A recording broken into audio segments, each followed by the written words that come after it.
Hi, my name is Tendai and welcome to my channel. Here I make videos on the gospel, marriage, ministry, parenting, and life in light of these. I make videos as often as I am able. So one day, uh, I met this woman. She was a house help at my mom's place, and I started to make conversation with her. And a child, firstborn, was named Natalie. And I said, you know how I used to like that name, Natalie? I really did. Because when I was young, I used to say, if I have a girl, I'll name her Natalie. And she said, you did? And I said, yeah, I did, but I just kind of grew out of it. So when I actually had a daughter, it wasn't among the list of names I suggested. And then she said, oh, wow, I like the name Craig. And and I said, well, who knows? Second child, it might be a boy, and you'll get the chance to name him Craig. And she said, I'm not too sure about that. Which means my husband might not welcome me saying anything about the child's name, and he will say, because the child is mine, you cannot tell me anything to do with my child. And I'm like, wow. So I've learned that some of these issues are difficult to discuss, to sort it out with her, because it will be difficult to say, no, your husband shouldn't do that. He should give you an opportunity to name a child. I didn't think it would end well. So here in this video, I'm going to share what I would have said to her husband if I had the opportunity.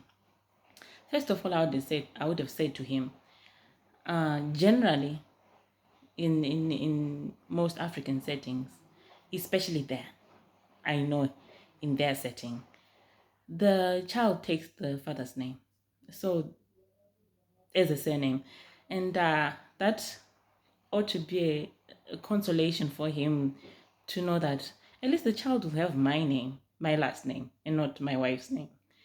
And secondly, um, what he might not have known is that women go through a lot in the pregnancy period, and just to deliver a child, they really do go through a lot.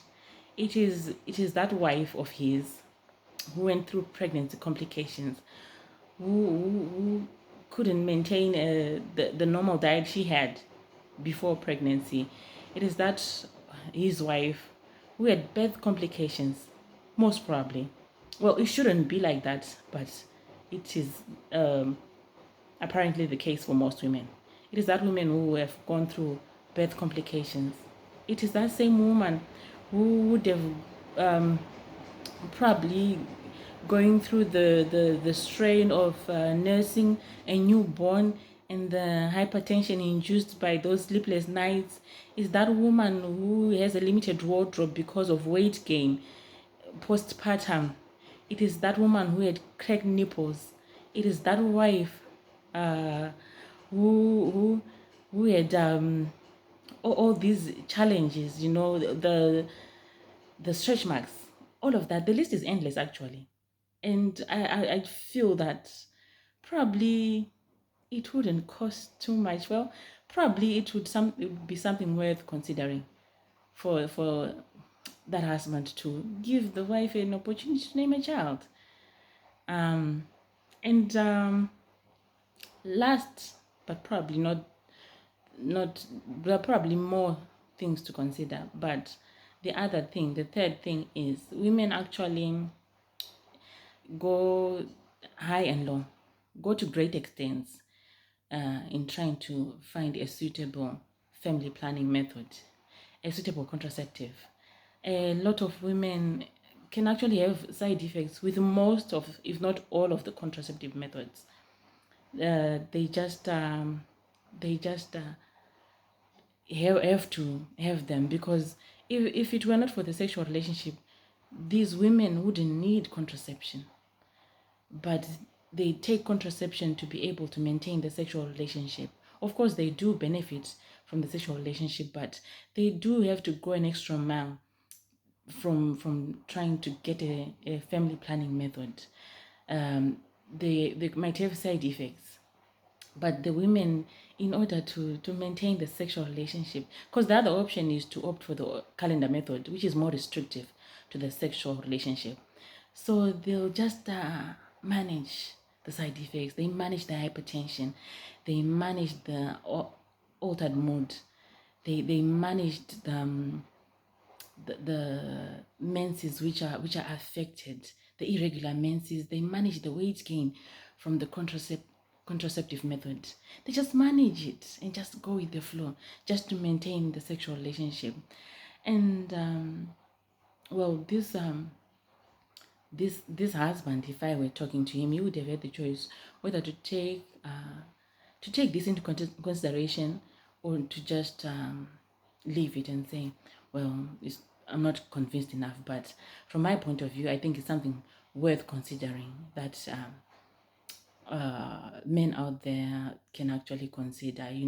When you meet your wife post delivery, you go and say, well done, baby. Even if it was a cesarean section, just tell her well done, at least for the 9 months, right? Then you say, so what's the child's name? And ask your wife, what's the child's name? You will thank me later. Because it's approaches like this which win our wives' hearts. Well, take it from me, a wife.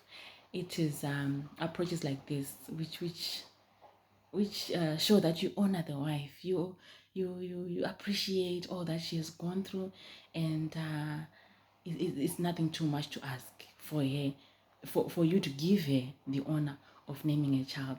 So let's hear your comments in the comments section. How do you do it your side? Who names the children? Do you take turns? Do you put names in your head? How do you do it, and how is it working for you? Thank you. See you next time.